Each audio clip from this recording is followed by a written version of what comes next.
بسم الله الرحمن الرحیم. السلام علیکم محترمو کتونکو، زما نوم ډاکټر حشمت علي دی او زه یو هومیوپیتیک ډاکټر یم. دوستانو، زه به نن تاسو سره د صحت حوالې سره، د بیمارو حوالې سره تاسو سره یو څو خبرې اترې کوم، تاسو ته به آګاهي درکوم. دوستانو، حاضرېږم د یو شارټ بریک نه پس موږ سره اوسئ.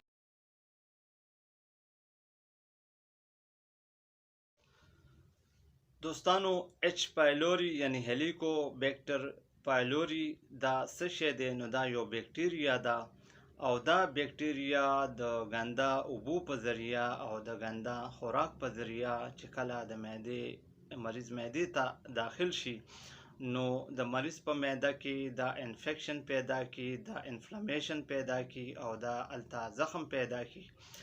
د معدې د زخم نه علاوه دا سمال انټسټاین چې کوم دی، چې هغې ته د هغې کوم ابتدایي حصه ده چې ته ډیوډینم وایي، دا د معدې د زخم سره سره په ډیوډینم کې هم انفیکشن وکړي، دغه ځای کې زخم پیدا کی او هم په دغه رنګ مختلف خلک د معدې مختلفو علاماتو سره تر مخ شي.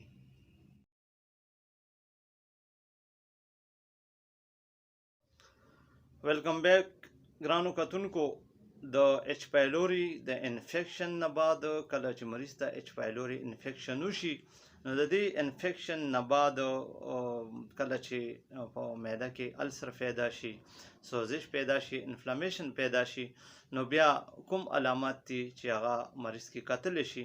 نو دوستانو، کله چې مریض ته دا انفیکشن وشي او معده کې زخم یعنی السر پیدا شي، نو مریض ته په خالی معده باندې درد محسوسیږي، د مریض لوږه ختمه شي، د مریض د خولې ذایقه خرابه شي، مریض ته تراوه تراوه ډرکي راځي، مریض په معده کې جلن او تیزابیت سیوا شي، مریض ته چې کله مریض روټۍ خوري نو د هغې نه پس مریض ته د ګیس شکایت هم وي، او چې کله دا تکلیف مزید سیوا شي او په وخت د دې علاج ونه شي، نو بعضې مریضانو ته الټی هم راځي او وړوته هم کچه کچه کېږي، او مزید داسې مریضانو ته په الټو کې د وینې راتلو شکایت هم وي، او د مریض په لویو بولو کې هم بلډ راشي، یعنی د مریض کوم لوی بول چې دی، کوم سټول دی، هغه بلیک کلر کې راځي. نو دوستانو، دا یو څو علامات چې د اچ پایلوري د انفیکشن نه بعد کله چې اچ پایلوري بیکټیریا په معده کې خپل اثر شروع کی او هلته زخم او انفلامیشن کاز کی، نو بیا په مریضانو کې موږ هم دا علامات کتلی شو.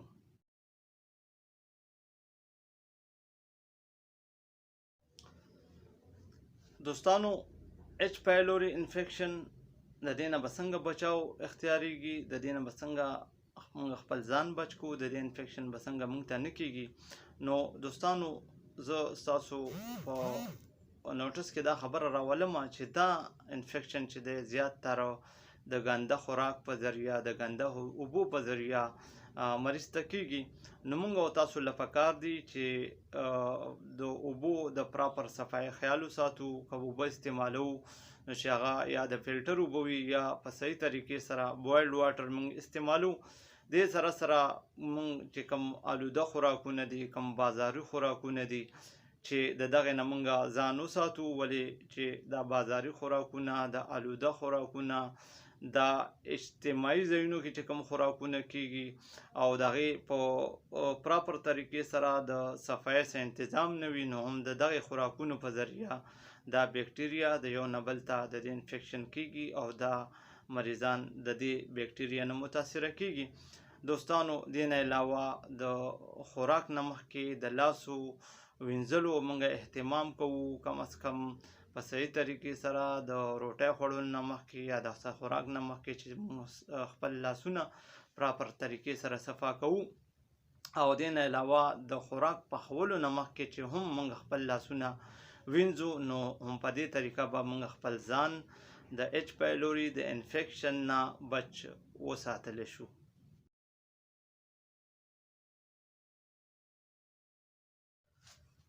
جی محترمو کتونکو، د اچ پایلوري د انفیکشن نه بعد چې کله مریض کې علامات پیدا شي، مختلف قسمه د معدې تکلیفونه پیدا شي، نو داسې مریض له خپل خوراک کې کم احتیاطونه پکار دي، کم خوراک هغې له اغستل پکار دي او کم نه دي اغستل پکار. نو دوستانو داسې مریضانو له زیات تر بازاري خوراکونه، مرچکي مسالې، فاست فود، جنک فود، مختلف غوړ خوراکونه د دې استعمال بالکل نه دی پکارو.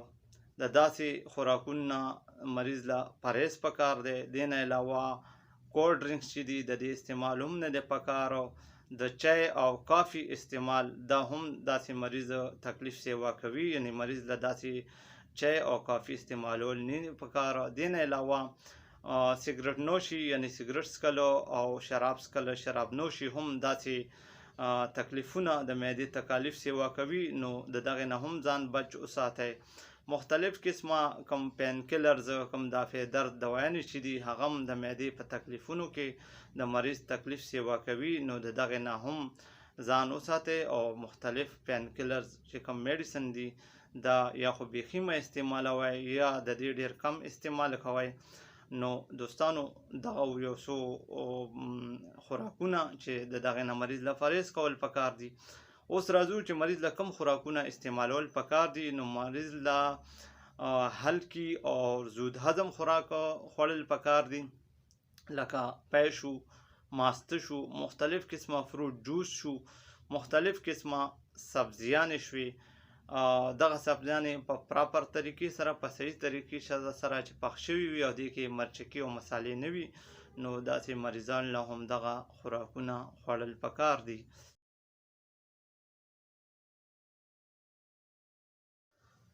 دوستانو امید لرم چې دا ویډیو به ستاسو خوښه شوې وي. که چېرې ویډیو ستاسو خوښه وي نو دا ویډیو په فیسبوک باندې خپل د رشته دارانو سره، خپلو دوستانو سره شیر کړئ، ولې چې زیات نه زیات خلکو ته دا ویډیو ورسي او خلکو ته آګاهي میلاو شي. دوستانو د ویډیو متعلق که چېرې ستاسو په ذهن کې څه سوال وي نو تاسو ما سره کامنټ سیکشن کې رابطه کولی شئ. دې نه علاوه زما واتساپ نمبر ستاسو په سکرین باندې فلیش کیږي. مختلفو بیمارو حوالې سره، مختلف هیلث ایشو حوالې سره تاسو زما نه تپوس کولی شئ.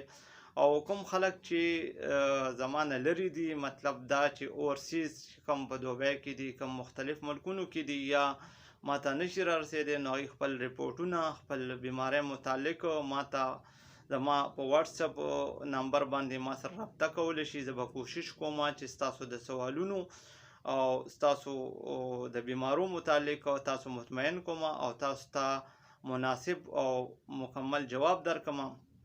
دوستانو حاضرېږم به د یو نوي ویډیو سره، د یو نوي ټاپک سره ستاسو په خدمت کې. ستاسو د آګاهۍ دپاره د خپل صحت خیال ساتئ. اجازت غواړم. د الله پامان.